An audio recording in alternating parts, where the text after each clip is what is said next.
This is Liz Colburn, host of The Morning Uplift. Thank you for listening to the following broadcast on Public House Media. What's up, everybody? This is Christian Heimel, host of Press Row here on Public House Media. Thanks for listening to the following broadcast on Public House Media. Once you're done with this episode, I hope you'll come check out my show, Press Row, where we talk about the biggest issues in sports with the analysts, experts, and reporters who cover them. No nonsense, hard-hitting interviews on the sports topics you're talking about. A new show comes out every single Thursday. And don't forget to subscribe on iTunes so you never miss an episode of Press Row. Thanks again for checking out the following broadcast on Public House Media.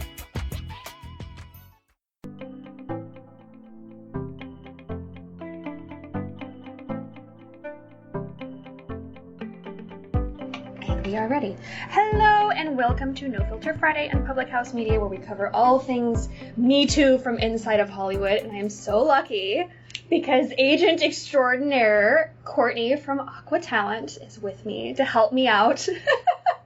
learn the ups and downs of the agent part of it, of the agent part of Me Too from, again, inside of Hollywood. How are you? Thank you for putting up with me today. Oh, no, I love that intro. It's like, keep going. Keep going. No, I'm excited. This is good. I spent, it's ironic. I've been in the business for, A long time. 37 years. It's a long time.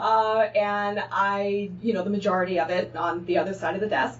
And I gave countless interviews in my life. And I remember being prepped ahead of time or being told, talk about lip gloss, talk about who you're wearing, and nothing else. Yeah. It was a different time in the business, very, very controlled time. So the fact that I get to give an interview now and talk about things beyond that is thrilling, to say the least. We've had enough lip gloss over the years. Oh, so it's enough. It's time to get to the real tea. We've been keeping a lot of secrets around here for people over the years, and I think it's kind of a wild time, because I remember when the story initially broke about Harvey Weinstein. I go to these producer conferences every year, and Bob's old assistant was there, and he just morphed back into the hedges like a Homer Simpson meme. He was like, I can't say anything. And then the rest of the room was like, oh, that's not news. We all knew that. And everybody's feeling on it was kind of weird. How is this news? We all know this. But we were all shocked that the New Yorker printed the story. That was the shocking part, I think, for everybody in town. Yeah, and it's I think it's the old adage, if it takes you 9 months when you're pregnant to get to the point of being that pregnant, then you give birth. It takes you 9 months to get your body back. That's at least something I learned when I got pregnant. I'm okay, well, that's true. The same thing goes for Hollywood. It took us, how long have talking films and TV been around? 85 years, 100 years? Yeah, since the invention of the camera. Okay, so it's going to take us that, if it's taken this long to get as bad as it is, to think that overnight, because we quote unquote find a few people that now because we have a hashtag. It's not. It's going to take us that long to get it to where it needs to be, and to have unrealistic expectations about what this is going to be moving forward because a couple of people have been, accused or found, whatever. It's just not realistic. It's going to take, now that we're talking about it openly, I think, women, as they obtain more positions of power, as the content has to shift in order to satisfy this new generation. It will happen. It's just going to take a very long time, and it will take consistency. Something that I worry about, that my mother talks about is in the 60s, 70s, there was this big movement about women's equality and burning your bra. Yeah, lots of bra burning. And then we reverted right back for years. And you hope that things really propel forward and keep moving in that direction. If only. You're right, though. We do have to work really, really, really hard at it and keep chipping away at it until further notice, basically, because we don't know if everybody's going to be like, that's enough. There's another big story. We'll just ride that out. Exactly. And I hope that women keep, being promoted and finding their way within the industry, not just in front of the camera, but behind. And as you start to have your voice heard in these meetings and in these pitch sessions and in these network meetings and the studio meetings, I think that will help maintain the ball that's already rolling, but you have to hope that continues. If only. Well, it's funny, no matter how you feel about him, whatever anybody's opinion about him is, I just remember when Hugh Hefner died, I looked at my husband and I said, everything's about to change. And it wasn't him as a person. It's just this symbol that I feel personally that he was and what it stood for. 2 weeks later, the Harvey Weinstein story broke. Less than 2 Not weeks a coincidence. And I just, and it was no great, I just remember looking at him and saying, like, watch, everything is going to change now. And it's just about something having to pass that stood for it. Look, some people find it empowering, some, everybody's got their own opinion about it, and that's fine. I just felt in my gut that something was going to happen at that time, that point in time. And then, like I said, less than 2 weeks later, the Harvey Weinstein thing broke. Yeah, well, and like, Hef is a global person, yes, like, everybody in the world knows who Hugh Hefner is. But also, like, he was a major symbol in town. Like, the house is kind of like it's like a Hollywood landmark. I think it's been sold and it's being renovated, yeah, so that's now gone. So yeah. It's just amazing how, I think for women to move past the past, certain things had to be gone forever. And however it, is reborn, and look, certainly certain things are never going to go away completely, but I just think certain symbols of what I would consider a form of oppression or repression had to just be, done away with. Oh, absolutely. And it does feel different because I worked on that certain movie with Brad Pitt and Leo and Margot Robbie at the mansion. Mm-hmm. And it has been renovated. Like, they changed the floors downstairs, which really needed it. And I felt like a ghost there because it felt like an era gone by. Right. It felt like it had been put to rest forever, basically. Yeah. It just feels like a regular house in Bel Air now. And it's not about, we see plenty of nudity and sexuality and freedom of sexuality on television and in film. It's more about the symbolic nature of it. And I think once, and that's what I'm saying. I'm hoping that everything is sort of moving in this direction. But I think we've maybe touched the tip of the iceberg. Oh, I think barely. We've barely grazed it with a very manicured nail. Exactly. Well, let me ask you this, though. So I feel like there has been, up until these current Me Too conversations that we're having, that it was kind of like a double-sided thing. Like, we had certain people perpetuating that you had to do certain sexual favors to get jobs in the industry. And then I also feel like people on the other side of, like, actresses and actors, like, just adopted that. Like, okay, well, that's what everybody says, so it must be true. Like, I did both, admittedly. I mean, I'm very open about things, and I believe if you give an interview, part of your responsibility is to, yes, I'll be careful and couch certain answers, but as far as who I was and what I see both sides because I did both sides. I was assaulted in my time as an actress, and I also participated in certain situations, relationships, the world, because I thought I could get ahead. And there is, to say that everything is black and white, it's not. It's what you believe, it's what you grow up, it's the environment that you're surrounded by. And it's funny how exactly what you're saying, but it's not the bad people did this, the good people did. It's not about, you could be both. You could be both perpetrator and victim. It could be both. And that's happened with a lot of people within the Me Too movement, that they were like, oh, well, what about this person, blah, blah, blah, blah, blah, blah, blah, blah. And then everybody turned around and was like, oh, remember those pictures that you had with? Exactly. With this person and this person, like, it happened. And it shouldn't be. Again, hopefully we're just getting to a time where neither one is any longer acceptable. You will now, instead of it be, okay, you're going to sleep with this person to get a job, or you'll, appear with this person to get a job or to get hired, or that will now be looked down upon as much as it would be to tell somebody they have to do certain things to get a job. Where Absolutely. It was simply the way it was.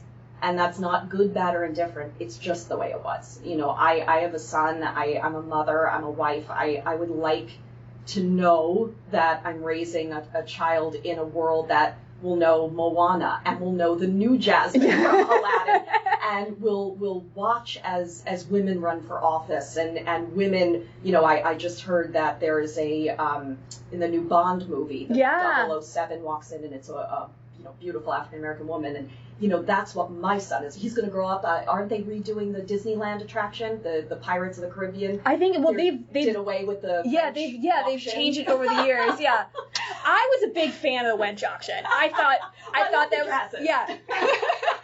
I kind of dug the wench auction in Pirates of the Caribbean, and in the Haunted Mansion, the guy and his dog. The guy with the beagle. Those are my like one of my top fives.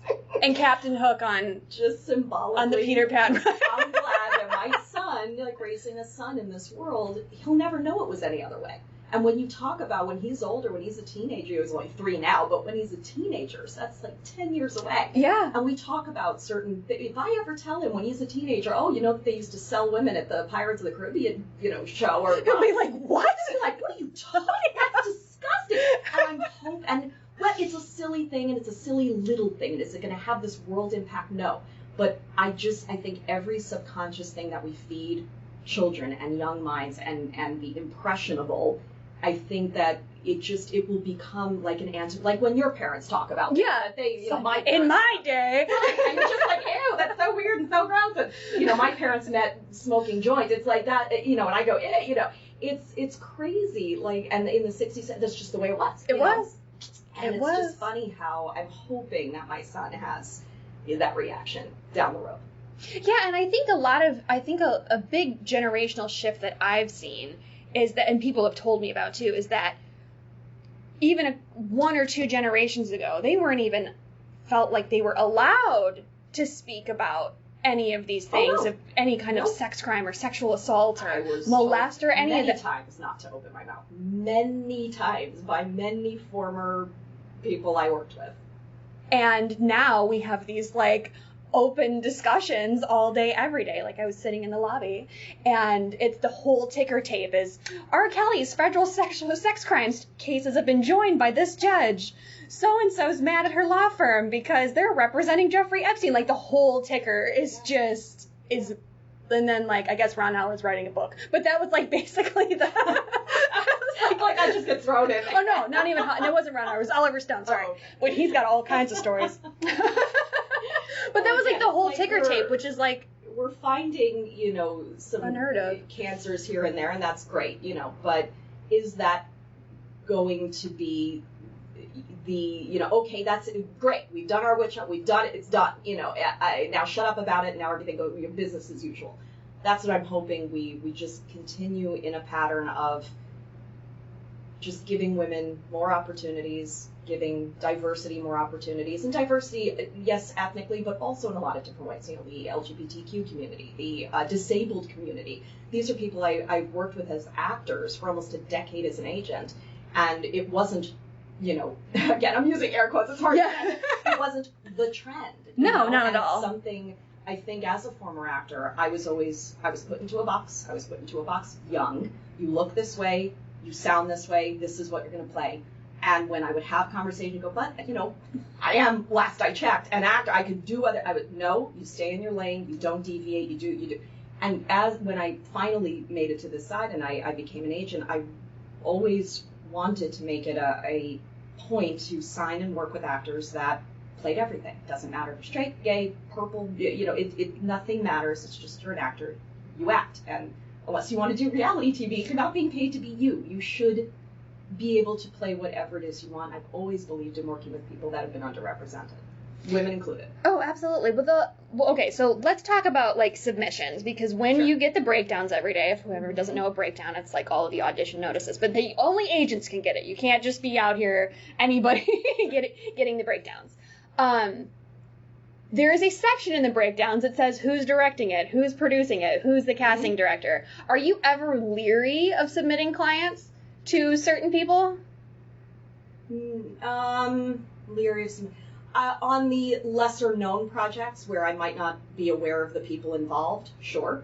I am also aware that in most everything, if not everything I submit on is union protected, so I'm submitting, on SAG-approved contracted projects. So at least there's an extra, very large set of eyes on everything I'm doing. And, this goes back to that realistic, that if you're on a set of a major television show, you're not going to be, cornered and assaulted and tagged, with 200 people on the set. I would like to hope that the people that I am working with, regardless of who it is, because, by the way, again, we only are talking about the people we know of that are out there. There's many more I know of that I will not name. So that's, and then let alone the ones I don't know. So I can't vouch for every single person, that my clients could ever possibly work with. But what I will say is that they need to behave responsibly. When you go to a set, you're there to do your job, you do it well, and you leave. You don't party, you don't hang out, you don't go to people's hotel rooms, you don't meet privately, you don't invite them to your home.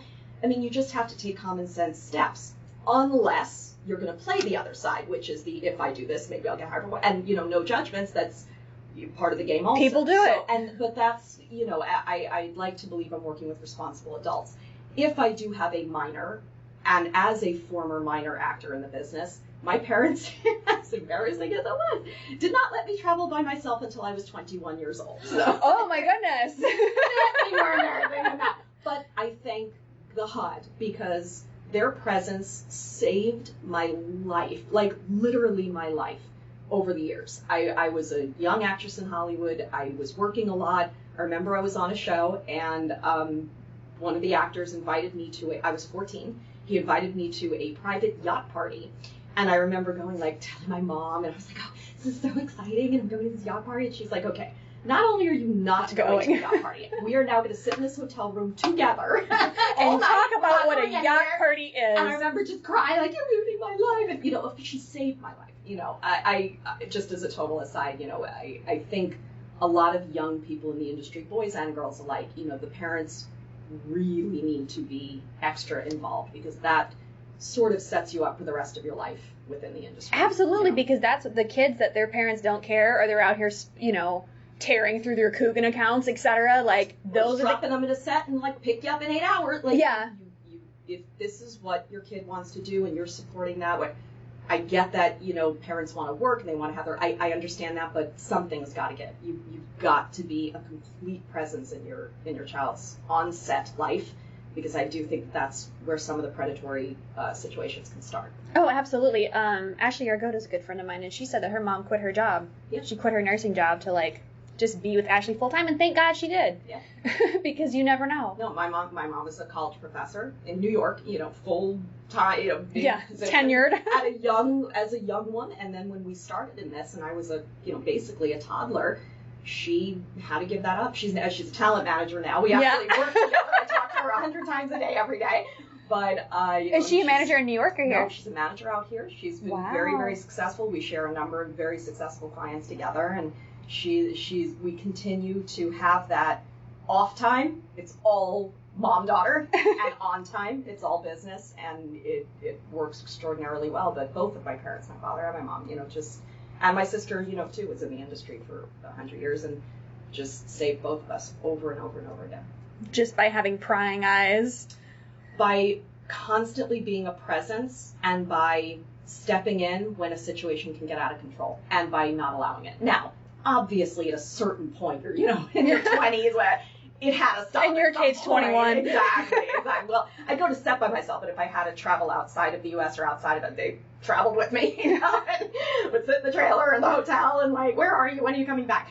But anyway, back to, I know that this all stemmed from the submission question, but no, I don't not submit on, again, you're not going to see Harvey Weinstein privately producing, now, so, okay, obviously, but no, I wouldn't. I would just, if there was any situation that I ever even felt could occur, Mike or whatever, I wasn't given the open door policy of call your reps if you feel uncomfortable, say something if you see something, it wasn't even a conversation. You didn't talk about anything. You just went to work, did what you did, and got and out hoped and it left. went okay. Exact. And sometimes it didn't. Sometimes it didn't. And you know what? When it didn't, I had nobody to talk to. Now today, I always prep my clients, male and female equally, by the way, because we're hearing a lot of horror stories with women. There's a lot of horror stories with men. Absolutely. Lot, especially younger ones. So I have this conversation with everybody. You don't hesitate. You get to a set, something makes you uncomfortable legitimately. I mean, you also have to use some common sense. But something makes you legitimately, you excuse yourself to a restroom, you lock the door, you call me immediately. I can't think of any better protection than that. So. Yeah. My boyfriend's lawyer, whenever things start to get hairy canary, he calls and he's like, are we trying to renegotiate this contract? Those are like his favorite words to say, I swear. I want everybody to feel that no matter what, I have their back. Totally. I didn't feel it, so I know what it's like not to have that. So I definitely would want anybody I represent to know I've got their back. Yeah, well, I mean, that's the core of representation. Like, that's like the real meat of the situation, is to have somebody who is your, I don't want to say buffer zone, but like your little army, your samurai that's going to fly in and be like, wait a second, hang on. Yeah. Well, I think it's a little bit of a, newer way of thinking. Certainly not when it comes to renegotiating or money or that. Yeah. Their agents were always there. They were first in line. But when you're talking about somebody's mental and emotional and physical health and well-being, I think it's a newer way of thinking, at least in my experience. Totally. Well, okay, so once we're talking, we did with the submission side. What happens when you get, you finally get an actor in a room? Yay, great, wonderful. And their audition doesn't go so well, or they get there and they find out that, oh, it wasn't this thing, it's actually that thing, or how do you navigate that? I work with business professionals. I mean, guess what? Name of the game. I'm not a babysitter. I'm not your mother. I'm not, this is a business. Do you think everything every single day goes exactly the way I plan? No. This is an amorphous industry. It's ethereal. You've got to be able to stretch and evolve. I mean, imagine getting, how many times my clients go to sets today and they go, whole new scene, whole new script. Oh, by the way, we scrapped that character. You're now this character. You better be able to roll with it. I mean, that comes from training. That's not part of what I do. I'm here to procure work, negotiate, close deals. That's essentially the only two parts of my job. Anything I do above and beyond that is above and beyond that. And I feel like anybody I work with, they need to be able to handle what this business really is. This is not a hobby. This is not playtime. This is not for fun to see what happens. The fame, the money, the glory, all that stuff, if that's why you're in it, fine. I'm fine with that too. But as far as being able to work in a business, think of any job, anywhere. A doctor, a lawyer, a banker, anything. There's going to be surprises. There's going to be things you don't expect. There's going to be things you can't anticipate, even with the most experience in the world. And you have to be able to roll with it. And you have to be able to act professionally. And if you ever have an issue or something is so out of the blue, of course, you can always call me and I'm happy to step in. But I hope I'm answering the question absolutely appropriately. But I would expect that the people I work with understand the business. I had this thing happen to me in I'm thinking about it, lots of years ago now. SAG does not allow nudity in auditions. They don't. You're not allowed to do it.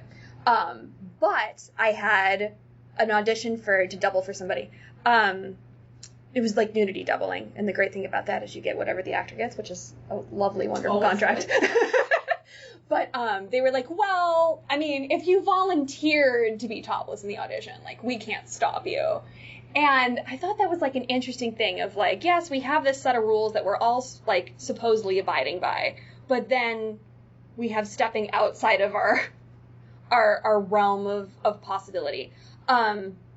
When we're talking about like callbacks or negotiations or things like that, I just went to go meet with HBO because they're doing a new, all of their shows have an intimacy coordinator. Yeah, mm-hmm. She's the coolest, by the way. She's a really interesting lady.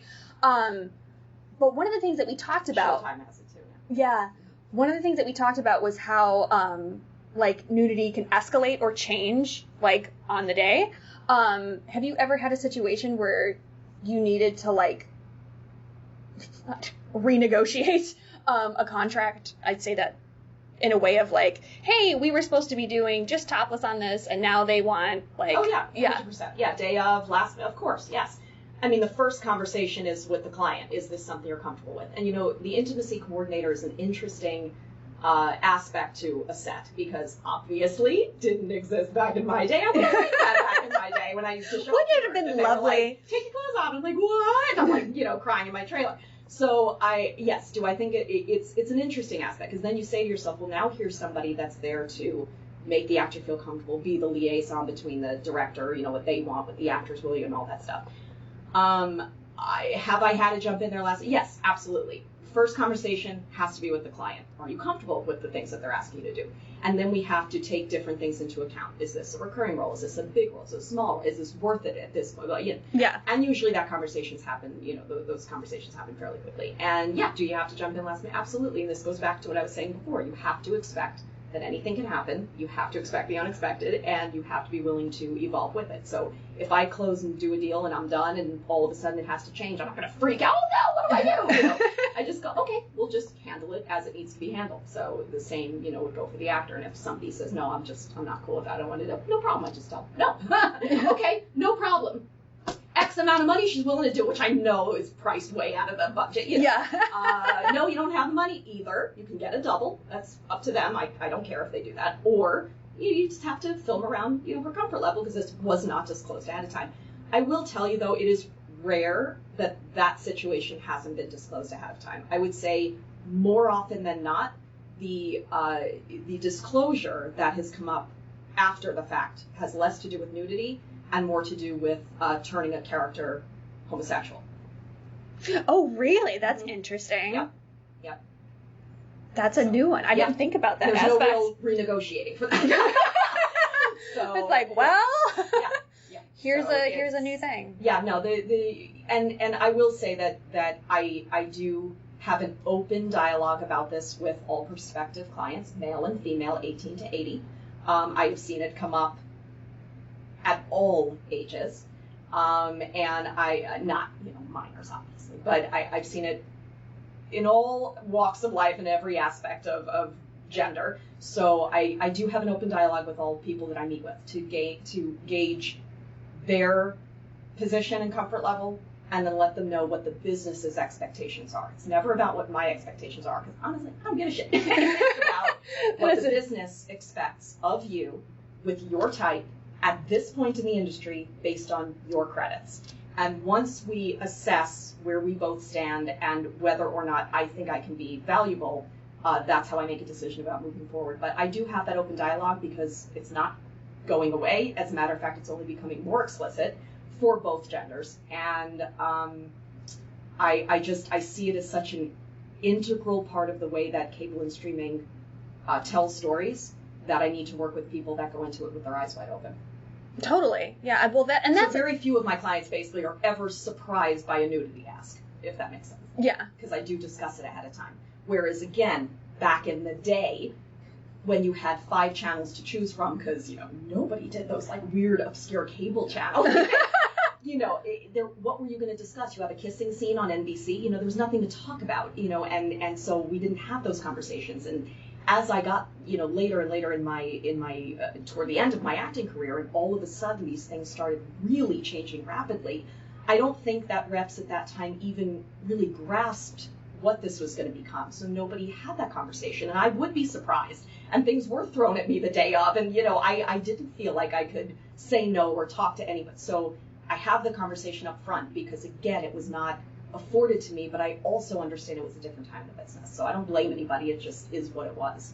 Yeah, well, that's another thing. Like, everything, like a week is a long time in Hollywood. Things can completely change if somebody wins an award, or, depending on the time of year, or it's a new pilot season or whatever, like things can shift from one way to the other. Or if you end up on a pilot and then it gets picked up to series, they're like, you know what?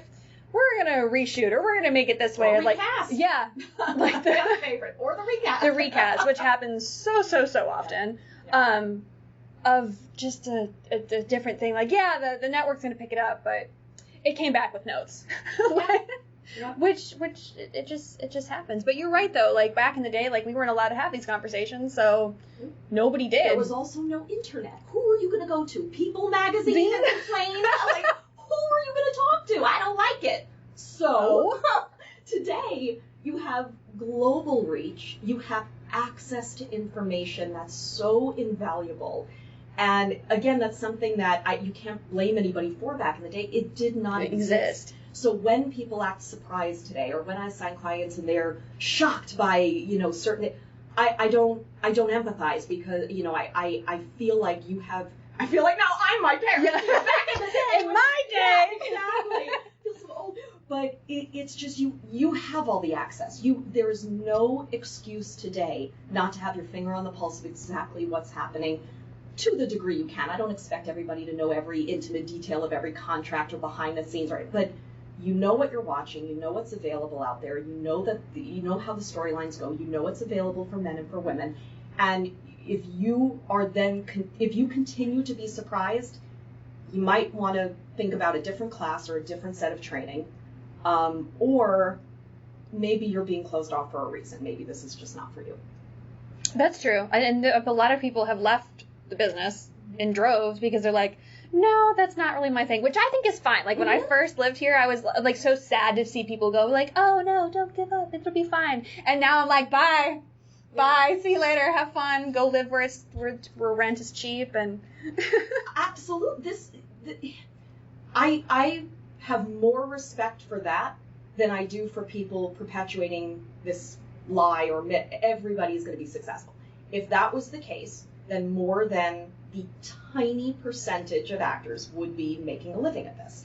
I'm not even talking about the microcosm of the microcosm that are making the multi-millions, but just making a livable wage yearly as an actor. It's just getting their insurance days. Easy. It's sad. It's not, this is, again, back to those words, amorphous, ethereal. You may make it, you may not, and then you also have to decide, what do I consider successful? If Julia Roberts and Tom Cruise are the only things that you're, looking at, and that's what successful is, fine, okay, you may or may not achieve that.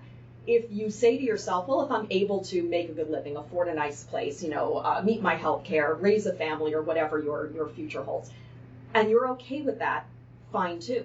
But you also have to be honest with yourself about what success really means to you. If it's just proving something to somebody back home, or not wanting to admit that you made a difficult choice, right? I see people remaining in this for a lot of wrong reasons, unsustainable reasons, and they are the ones that usually are pretty angry about the whole process. But totally. I stayed in it. I did it. I was not unhappy. I lived a very good life. I had fun in certain situations. I'm highly educated. I continued getting my education on the side, and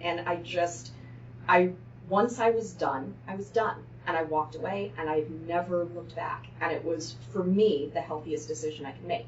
Now, being that I didn't just grow up in the business, I'm not just good, I really understand this industry at multitude of levels, that I've chosen to stay in it, and I've chosen to offer service in a different capacity. I'm not acting, I cast for a little while, I'm not doing that. I'm, as an agent, I can offer a different level of service, but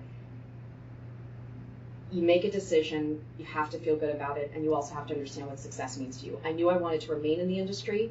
I just knew that what was being asked of me at the time, at a different time, heading toward 30, by the way, was unsustainable for me. And being put in that box and being told this is what you're going to play and this is how you're going to play, it was very suffocating. And when I walked away, it was the first real sense of freedom of being able to, I played bimbo characters, and I was treated like a bimbo. That is the way it was. And again, no blame, it's just the way it was. I was told when to get my implants. I was told when to get the nose job. I was told to fix my teeth, color my hair, get eye contacts to change my eye color. I was a Barbie. I was a blow-up doll. You were Barbie. Well, yeah, I remember one of the first meetings that I ever had with an agent that I didn't sign with in town. Yeah. He was like, "Yeah, okay, so you're gonna dye your hair, and your tits are huge, so you don't need implants. That's fine." And you're gonna do like nudity and topless, and like it's gonna be a jam. And like, first of all, I clearly kept with the nudity and topless thing, but I'm like, I am not going blonde, sir. That I draw the line. at leaving being a brunette. I will not do it. You want tits, you want acne, you have all that, but I will not go blonde. I'm not damaging this. I will not, no, like, so that was like my line, which thinking about it, but I'm so silly. But yeah, like, that's how it was back in the day. You would go in and I don't know what your reaction when I was told to shut my mouth, and I did it. And do I regret some of it? Maybe. But it's just, and that's what's so hard to explain to this new sort of, and it's not an age thing. When I say this new generation, I just mean the internet generation. It's very hard to explain to the internet generation how things were, where you didn't question, you just, it was almost a little bit more akin to the studio days of owning Judy. Oh, I think so too. It was, certainly you weren't owned by studios, but you had nowhere. You didn't have access to press. Exactly. And that's what the studio system was. That is a great word. A main pillar of it was that that they controlled the press and they controlled the image in your life. Mm-hmm. Which was basically this up until the internet came to be and we all got social media. Like, it basically carried over, like, that aspect of, like, who are you going to complain to? Yeah. Who? Oh, that's a really good way of putting it. Yeah. Okay, so, well, that's, I mean, leaving the business is, like, a major thing. And I think almost every guest I've ever had on my show, they talk about that, like, if they have left the business, like, oh, this is why I put it down or whatever. And I think that you're right. That is a healthy thing of being like, you know what? That's going to be a no for me, or I've had enough or whatever, because sometimes it's not a permanent, lifelong thing. And that's okay. And lots of people flip to different sides of the business. Like, I think one of the kids in the Goonies became a lawyer. Or something like that. Yeah. And he's a big lawyer now, and clearly he's very happy with it. Yeah. Or some people just... It's just, take their money and bounce. Yeah, and you've got to, again, you have to remain grounded in some sort of tangible success. And where I come from in New York, and clients that I work with overseas, and as as an agent and having the opportunity to work with clients all over the world, there's a certain thing. My very expressive vocabulary. There's this thing in LA that I just think is very unique to this town that really doesn't exist in other parts of the country or the world. And I always talk about tangibility. Anybody can say anything, especially when they have no cost in the game. It's easy. But what do you actually see in black and white on paper? What are you being paid to do? And I feel like as long as, or if that's not your choice and you want to do theater, you want to produce your own stuff, you want to do website, great, that's fine. But if you're coming to this saying, okay, I want to be an actor, I want to have, my success in film and television, then you have to work with people that can bring some sort of tangible element to that, not just a lot of flowery words. Oh, absolutely. Absolutely. There's been a lot of conversation, I think, lately about how the general public is like, oh, so-and-so should be given a part, or this kind of person should be given a part. And it's like, that would not be good for anyone. Like, that's, you don't want somebody that has, like, you can't just throw people and toss people in front of a camera. It's not just standing in front of a camera and, saying words, or as the crew likes to call it, meat puppeting. I've never heard that. I love it. Really? I love it. That's ask any crew person. Like, do we have meat puppets today? Yeah, we got meat puppets. It's like it sounds like it's that, but it's not. And I always tell people that, like, people think that, like, modeling or acting or whatever is, like, so glamorous, and there's just, you're at maximum comfort at all hours of the day, and that's just not the case. It's actually pretty grimy. So. Well, again, the 0.1% of the 0.1%, I'm sure that they would disagree. Oh, it's fabulous. Who wouldn't want to do that, But for everybody else, it's just, decide what it is you're willing to accept in the industry. And then little goals, little achievements along the way should be treated with the utmost respect and gratitude. Also severely lacking. Oh, absolutely. Well, like, it's really easy, especially, like, around Hollywood, to feel like you could have a major box office hit last week, but what'd you put out this week? I always tell my clients there has to be the formula is not only does the project have to be successful, you have to be the successful thing in it. How many hugely successful film and television shows where you can name the top 2, maybe 3 people, and that's it. And there's a huge supporting cast. Yeah. It doesn't matter. Not only does it have to be successful, you have to be the thing that's successful with it. Not to like, but if you really want to push this snowball down the mountain and watch it go quickly, those are the things that have to happen. And I don't know how deep down this rabbit hole to go, but sometimes certain PR things you can do to help it along before the thing comes out, can be. Oh, yeah, I love press. I live and breathe for it.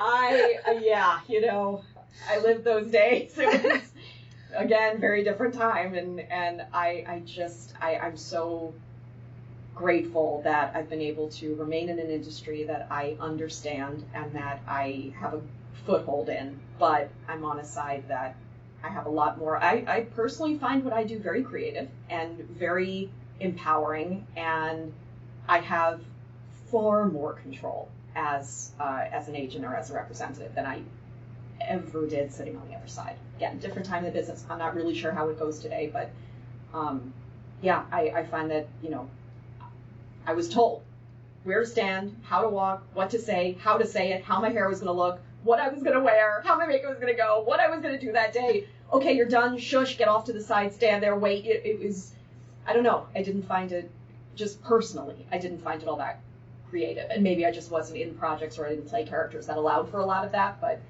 I just didn't feel it at the time. Well, Christina Aguilera just did this thing where she went through all of her music videos, and that was the first thing that she talked about was the Genie in the Bottle one. And she was like, yeah, when we were doing the wardrobe fittings for that video, not the director, not the producer of the video, not the head costumer, they didn't just approve it. The label execs came and were like, yeah, you can wear those orange pants. No, you can't wear this. Oh, we're going to put this with this. And she talked about, playing the label game and blah, blah, blah, blah, blah.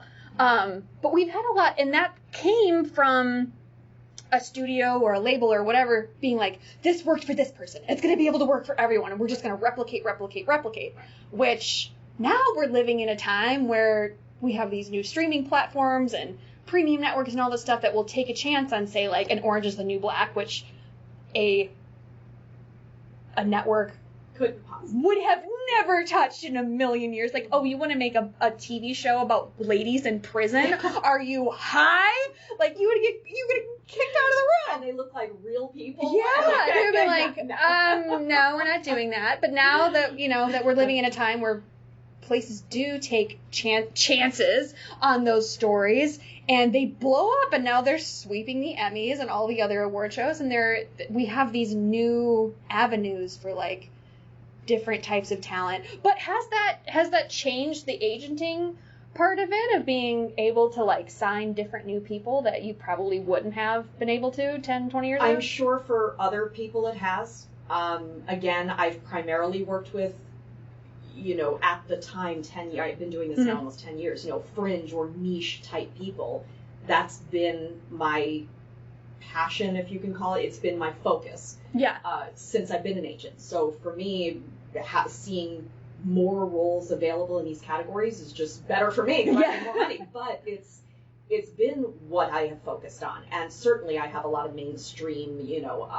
Although that word has changed today, but I took I've signed a lot of more popular categories, as the case may be. But that hasn't changed for me. But what has, I think, changed is that if we're going to talk about this whole nudity and sexuality and everything, back in the day, you didn't have Lena Dunham running around on Girls, showing what she looks like in general. I'm sure there were things that people go, well, what about this? Yes, I'm sure there's little things here and there.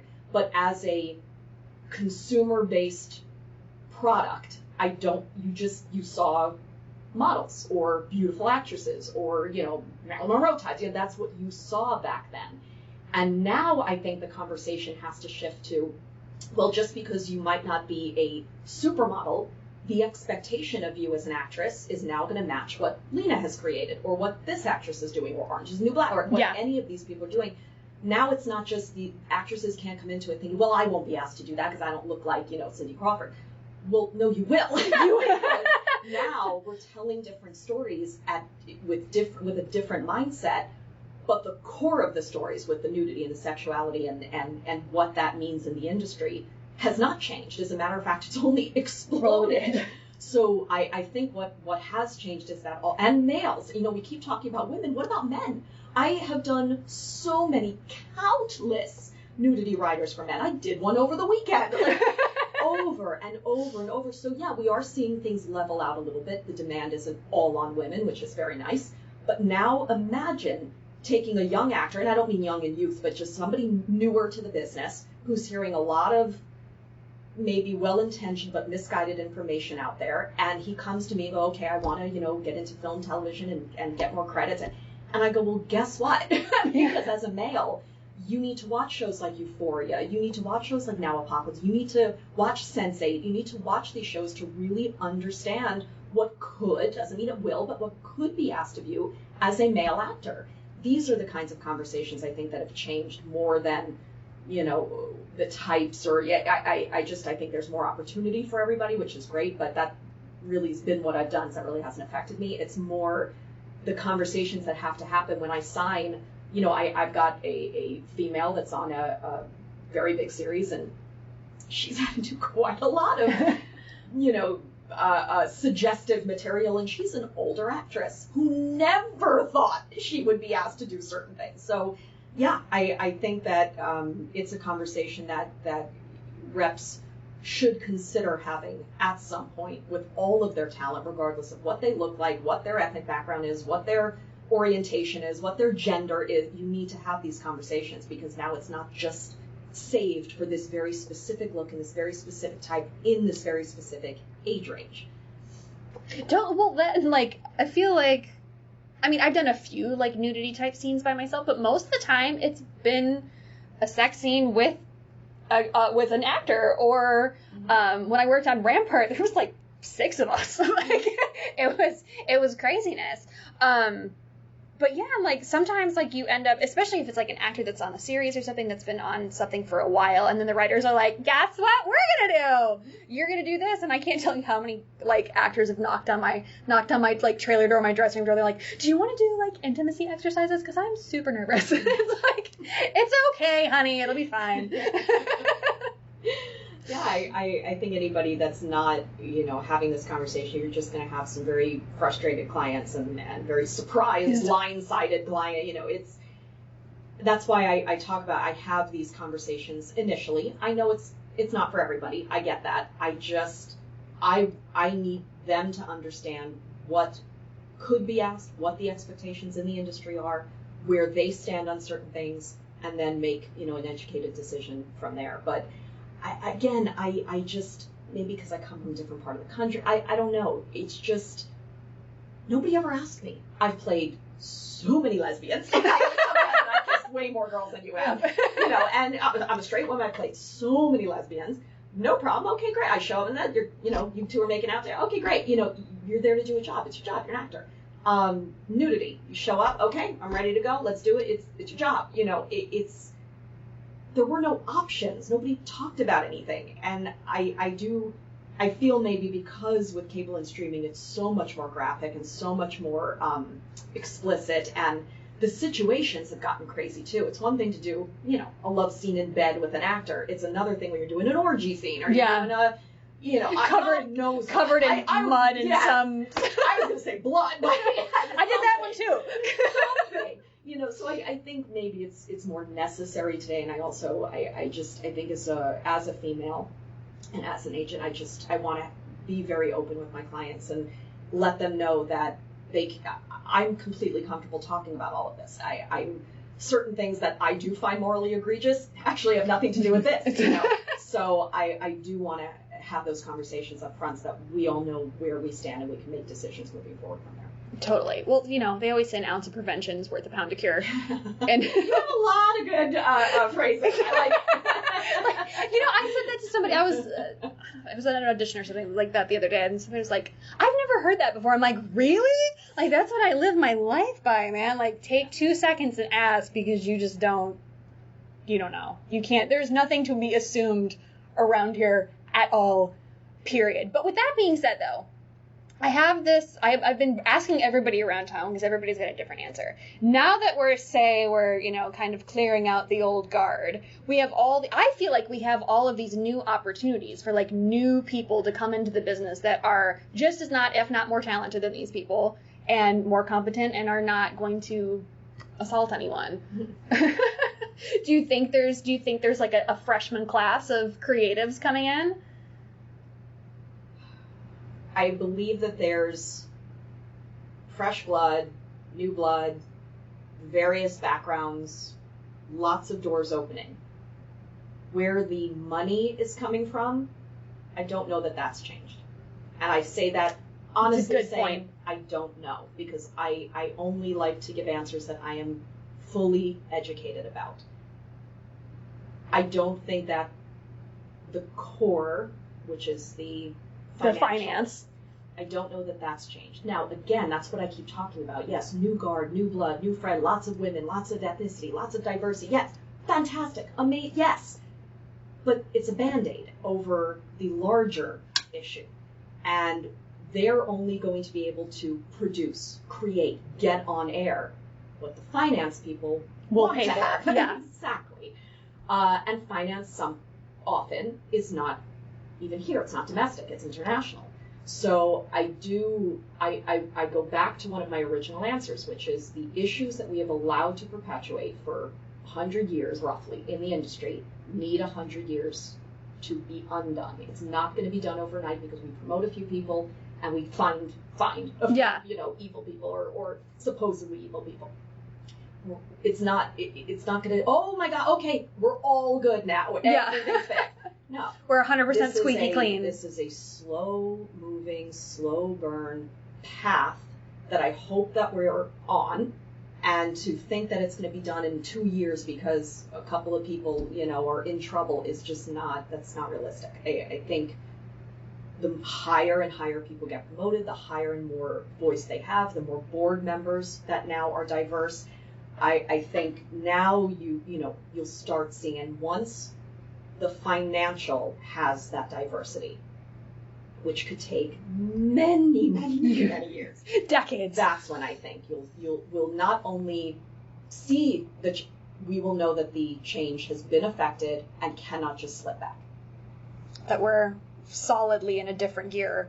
Right. And we're going to have backslides. We're going to have forward motion. This is the real world. This isn't a fantasy. It's not. This is business. At the end of the day, everybody's making money at this. If everybody just loved this so much and didn't care about the money, then everybody would be working for free. All of a sudden, everybody wants to get paid for their work. So obviously, it's a monetary business. It's a bottom line business. It's a financial gains business. So we have to understand that, like in every big business, Wall Street, political, entertainment, people that own hospitals. Yeah. I mean, it's a bottom line business. That's why they bill a huge amount. It's just, that's what it is. So understanding that we're going to see a lot of gains, we'll see some losses, but as long as the gains keep moving forward and you get little steps, again, that's what I talk about even with actors, those small accomplishments, that's what should be celebrated. Because just expecting it's going to be, it's great, we're going to celebrate this whole new regime. No. We're going to have little accomplishments along the way that hopefully keep growing and growing and growing and get to the core of the issue. And at that point, I think we can all breathe a sigh of relief. I mean, we'll probably all be dead, but we'll be long gone by then. But they'll say, remember when? Yeah, I hope in my lifetime, in my experience, that I just start to see real footholds take place that can never be ripped away. And as a woman, obviously, I would say, of course, is my main focus going to be, okay, I want to see more, women in these, so that when I tell my actress on a show, like this just happened, one of my actresses booked a show and it's full frontal and it's nudity and it's sexy, it's a great role, but there's a huge ask for not a huge amount of money on a big show. And meanwhile, I got to tell her that the producers are all women, the director is a woman, the intimacy coordinator is a woman, her scene is with a woman, the love scene is with a woman, the writers are primarily women, so at least, and she was so heartened by all of that. And that doesn't mean it needs to be that way every time, and I understand that. but we've had it the other way for Yeah. so long that it's kind of nice to be able to tell, you know, and I'm not looking for superiority. I'm just looking for a little equality. That's all. I'm not, you know, certainly men in this industry have done exceptional work. They continue to do exceptional work. I'm not interested in quieting any of their voices or having anybody not get a job so that it can go to somebody, you know, to fill a quota like that. Nobody should accept anything over that, because that's just insulting. But I do think that there just needs to be, you know, equal voices in a room. You know, female directors obviously have not had the same opportunities over the years, and I think hopefully that's moving in the right direction. I just want to see both sides. You know, we're women are what, 51% of the population? Yeah. Okay, I'd like to, fine. Then it should be 51% of the voices. Well, I can feel like I can count on like my hand, like how many times I've had a lady director, or even less times. It's like, and it's awful. It's awful to even say female director. They're just directors. Yeah. You know? Or a female director, female DP combo has only happened to me about 2 or 3 times, and it's really wild. It's a completely different thing. I consulting produced on this little short a couple years ago, and we were shooting at WB, and all of like the whole crew was women, and it was such a different vibe. Like, it was really quiet. It was a different thing. Like, it's a new experience. Like, I feel like people think that, like, oh, you're just saying that, you know, for like these quotas and this other thing. Is like, no, it's a completely different experience. Yeah. That's the reality of the situation. I for years, even working at the agency at Aqua, I was the only female for many, many years. And it was, you know, now I've got a female assistant. Obviously, we've had other females along the way, but when I started here, that was it, me.